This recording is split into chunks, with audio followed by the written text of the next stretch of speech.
How to fix AutoCAD error 4000. So the first thing that you need to do is restart your computer and try opening it again. Simply go to the start menu, click the power icon, and then restart.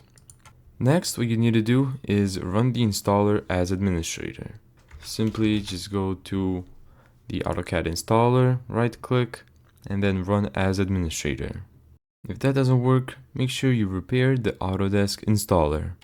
So go to PC, go to the local disk C, then go to Program Files, and then find Autodesk, run remove odis.exe as administrator, and then go to this website again and install the installer again.